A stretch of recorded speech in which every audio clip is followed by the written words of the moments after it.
2014 current affairs economy అంశాలు 2014 current affairs economy అంశాలు part 3 ఫోర్బ్ విడుదల చేసిన 2014 భారత కుబేరుల్లో రిలయన్స్ ఇండస్ట్రీస్ సారథి ముఖేష్ అంబానీ అగ్రస్థానంలో నిలిచారు.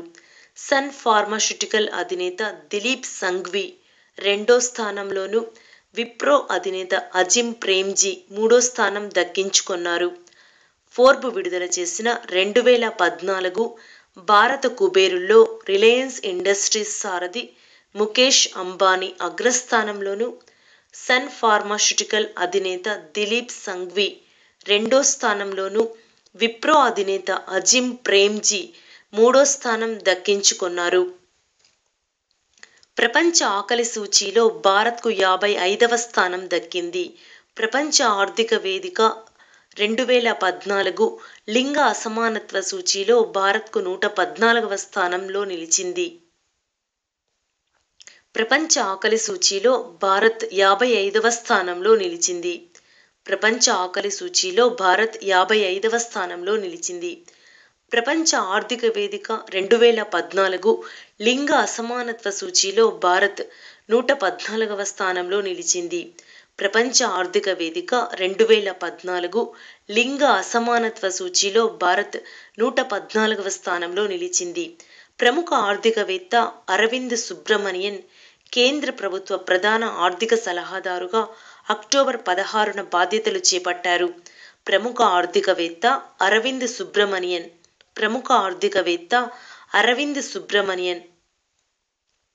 కేంద్ర ప్రభుత్వ ప్రధాన ఆర్థిక సలహాదారుగా అక్టోబర్ 16న బాధ్యతలు చేపట్టారు. యూరో మనీ మ్యాగజైన్ ఉత్తమ సెంట్రల్ బ్యాంక్ గవర్నర్ అవార్డును వాషింగ్టన్లో అక్టోబర్ 10న భారత reserve bank governor Raghuram Rajan అందుకున్నారు. యూరో మనీ మ్యాగజైన్ ఉత్తమ సెంట్రల్ బ్యాంక్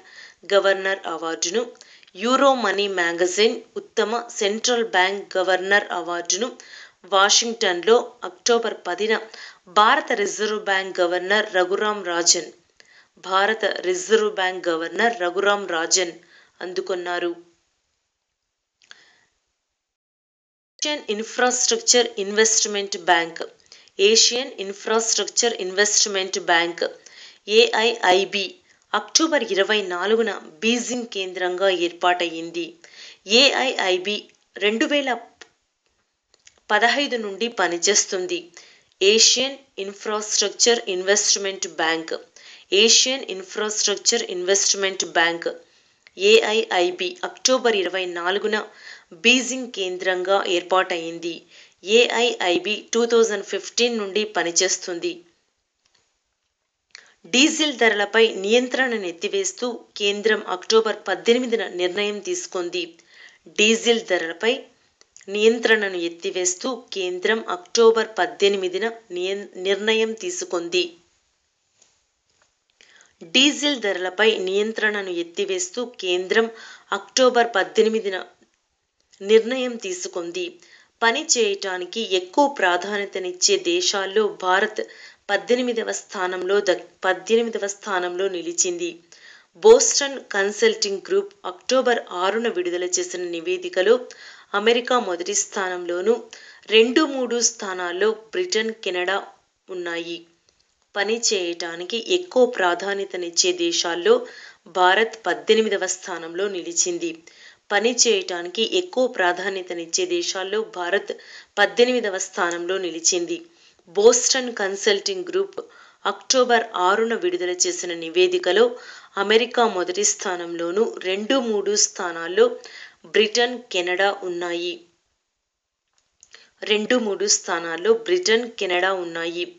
2014-2015లో జీడీపీ వృద్ధి రేటు 5.6% ఉంటుందని ఇండియా డెవలప్మెంట్ అప్డేట్ పేరుతో అక్టోబర్ 27న విడుదల చేసిన నివేదికలో ప్రపంచ బ్యాంక్ పేర్కొనింది. ఈ వృద్ధి రేటు 2015-2016లో 6.4%, 2016-2017లో 7% ఉండవచ్చునని అంచనా వేసింది. 2014-2015లో జీడీపీ వృద్ధి రేటు 5.6% ఉంటుందని ఇండియా డెవలప్మెంట్ అప్డేట్ పేరుతో అక్టోబర్ 7న విడుదల చేసిన నివేదికలో ప్రపంచ బ్యాంక్ పేర్కొనింది. ఈ వృద్ధి రేటు 2015-2016లో 6.4%, 2016-2017లో 7% ఉండవచ్చునని అంచనా వేసింది. 2014-2015లో జీడీపీ వృద్ధి రేటు 5.6%, 2015-2016లో జీడీపీ వృద్ధి రేటు 6.4%, 2016-2017లో జీడీపీ వృద్ధి రేటు 7% ఉండవచ్చునని ఇండియా డెవలప్మెంట్ అప్డేట్ పేరుతో అక్టోబర్ 27న విడుదల చేసిన నివేదికలో ప్రపంచ బ్యాంక్ పేర్కొనింది. ప్రపంచ బ్యాంక్ అక్టోబర్ 29న విడుదల చేసిన వ్యాపార అనుకూల దేశాల జాబితాలో భారత్ 142వ స్థానంలో నిలిచింది. సింగపూర్, న్యూజిలాండ్, హాంకాంగ్ మొదటి 3 స్థానాల్లో నిలిచాయి. ప్రపంచ బ్యాంక్ అక్టోబర్ 29న విడుదల చేసిన వ్యాపార అనుకూల దేశాల జాబితాలో భారత్ 142వ స్థానంలో నిలిచింది. వ్యాపార అనుకూల దేశాల జాబితాలో భారత్ 142వ స్థానంలో నిలిచింది. మొదటి స్థానంలో సింగపూర్, 2వ స్థానంలో న్యూజిలాండ్, 3వ స్థానంలో హాంకాంగ్ నిలిచాయి. వ్యాపార అనుకూల దేశాలలో మొదటి స్థానంలో సింగపూర్, 2వ స్థానంలో న్యూజిలాండ్, 3వ స్థానంలో హాంకాంగ్ నిలిచాయి. ప్రత్యక్ష పన్నుల కేంద్ర బోర్డు చైర్పర్సన్గా అనితా కపూర్ నవంబర్ 5న నియమితులయ్యారు. ప్రత్యక్ష పన్నుల కేంద్ర బోర్డు చైర్పర్సన్గా అనితా కపూర్ నవంబర్ 5న నియమితులయ్యారు. ప్రత్యక్ష పన్నుల కేంద్ర బోర్డు చైర్పర్సన్గా అనితా కపూర్ నవంబర్ 5న నియమితులయ్యారు. ప్రభుత్వ రంగ సంస్థలకు చెందిన మాజీ ఉద్యోగుల పెన్షన్ను పొందేందుకు ఉద్దేశించిన జీవన్ ప్రమాణ్ పథకాన్ని ప్రధాని నరేంద్ర మోదీ అక్టోబర్ 10న న్యూఢిల్లీలో ప్రారంభించారు. ప్రభుత్వ రంగ సంస్థలకు చెందిన మాజీ ఉద్యోగుల పెన్షన్ పొందేందుకు ఉద్దేశించిన జీవన్ ప్రమాణ్ పథకాన్ని ప్రధాని నరేంద్ర మోదీ నవంబర్ 10న న్యూఢిల్లీలో ప్రారంభించారు. ప్రభుత్వ రంగ సంస్థలకు చెందిన మాజీ ఉద్యోగుల పెన్షన్ను పొందేందుకు ఉద్దేశించిన జీవన్ ప్రమాణ్ పథకాన్ని ప్రధాని నరేంద్ర మోదీ నవంబర్ 10న న్యూఢిల్లీలో ప్రారంభించారు. 2014కు సంబంధించి దేశంలో అధిక ఆదాయం పొందుతున్న సంస్థలతో రూపొందించిన ఫార్చ్యూన్ 500 జాబితాను ఫార్చ్యూన్ ఇండియా డిసెంబర్ 14న విడుదల చేసింది. ఇందులో ఇండియన్ ఆయిల్ కార్పొరేషన్ ప్రథమ స్థానంలోనూ, రిలయన్స్ 2వ స్థానంలోనూ, భారత్ పెట్రోలియం 3వ స్థానంలోనూ నిలిచాయి. 2014కి సంబంధించి దేశంలో అధిక ఆదాయం పొందుతున్న సంస్థలతో రూపొందించిన ఫార్చ్యూన్ 500 జాబితాను ఫార్చ్యూన్ ఇండియా డిసెంబర్ 14న విడుదల చేసింది. ఇందులో ఇండియన్ ఆయిల్ కార్పొరేషన్ ప్రథమ స్థానంలోనూ, రిలయన్స్ 2వ స్థానంలోనూ, భారత్ పెట్రోలియం 3వ స్థానంలోనూ ఉన్నాయి.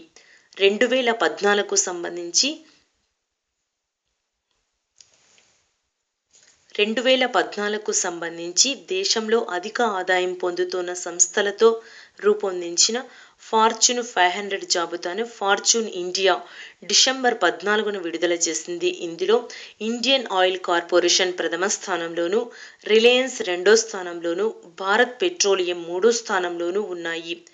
టోకు ధరల సూచి ఆధారిత ద్రవ్యోల్బణం రేటు నవంబర్లో 0గా నమోదయ్యింది. అంటే 2013 నవంబర్లో ఉన్న స్థాయిలోనే 2014 నవంబర్లో కూడా టోకు ధరలు ఉన్నట్లు. గత 5.5 ఏళ్లలో ఇదే కనిష్టం. టోకు ధరల సూచి ఆధారిత ద్రవ్యోల్బణం రేటు నవంబర్లో 0గా నమోదయ్యింది. టోకు ధరల సూచి ఆధారిత ద్రవ్యోల్బణం రేటు నవంబర్లో 0గా నమోదయ్యింది. టోకు ధరల సూచి ఆధారిత ద్రవ్యోల్బణం రేటు నవంబర్లో 0గా నమోదయ్యింది. అంటే 2013 నవంబర్లో ఉన్న స్థాయిలోనే 2014 నవంబర్లో కూడా టోకు ధరలు ఉన్నాయి. గత 5.5 ఏళ్లలో ఇదే కనిష్టం. వ్యాపారానికి అనుకూల దేశాలకు సంబంధించి ఫోర్బ్ విడుదల చేసిన 9వ వార్షిక ర్యాంకింగ్స్లో డెన్మార్క్ మొదటి స్థానంలో ఉంది. హాంకాంగ్, న్యూజిలాండ్ 2-3 స్థానాలు దక్కించుకున్నాయి. ఈ జాబితాలో భారత్ 93వ స్థానంలో నిలిచింది. వ్యాపారానికి అనుకూల దేశాలకు సంబంధించి ఫోర్బ్ విడుదల చేసిన 9వ వార్షిక ర్యాంకింగ్స్లో డెన్మార్క్ మొదటి స్థానంలో ఉంది. హాంకాంగ్, న్యూజిలాండ్ 2-3 స్థానాలు దక్కించుకున్నాయి. ఈ జాబితాలో భారత్ 93వ స్థానంలో నిలిచింది. వస్తుసేవల పన్ను జీఎస్టీ బిల్లును కేంద్ర ఆర్థిక మంత్రి అరుణ్ జైట్లీ డిసెంబర్ 20న లోక్సభలో ప్రవేశపెట్టారు. ప్రవేశ పన్ను, ఆక్టాయ్, సేవా పన్ను వంటి అనేక పన్నులు ప్రత్యేకంగా లేకుండా ఒకటే పన్ను విధానాన్ని 2016 ఏప్రిల్ నుంచి అమలు చేసే లక్ష్యంతో ఈ బిల్లును రూపొందించారు. 122వ రాజ్యాంగ సవరణ బిల్లుగా దీన్ని తీసుకుని వచ్చారు. వస్తుసేవల పన్ను జీఎస్టీ వస్తుసేవల పన్ను జీఎస్టీ బిల్లును కేంద్ర ఆర్థిక మంత్రి అరుణ్ జైట్లీ డిసెంబర్ 20న లోక్సభలో ప్రవేశపెట్టారు. ప్రవేశ పన్ను, ఆక్టాయ్, సేవా పన్ను వంటి అనేక పన్నులు ప్రత్యేకంగా లేకుండా ఒకటే పన్ను విధానాన్ని 2016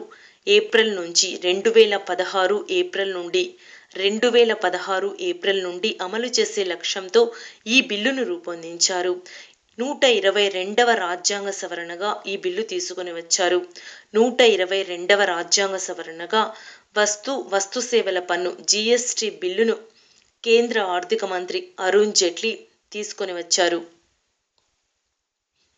బొగ్గు గనులు, బీమా రంగానికి సంబంధించిన 2 ఆర్డినెన్సులపై రాష్ట్రపతి ప్రణబ్ ముఖర్జీ డిసెంబర్ 26న సంతకాలు చేశారు. దీంతో బీమా రంగంలో మరింతగా విదేశీ పెట్టుబడుల రాకకు వీలు కానుంది. అలాగే సుప్రీంకోర్టు గతంలో రద్దు చేసిన బొగ్గు గనులను కూడా తిరిగి కేటాయించేందుకు సాధ్యపడనుంది. బొగ్గు గనులు, బీమా రంగానికి సంబంధించిన 2 ఆర్డినెన్సులపై రాష్ట్రపతి ప్రణబ్ ముఖర్జీ డిసెంబర్ 26న సంతకాలు చేశారు. దీంతో బీమా రంగంలో మరింతగా విదేశీ పెట్టుబడుల రాకకు వీలు కానుంది. అలాగే సుప్రీంకోర్టు గతంలో రద్దు చేసిన బొగ్గు గనులను తిరిగి కేటాయించేందుకు సాధ్యపడింది.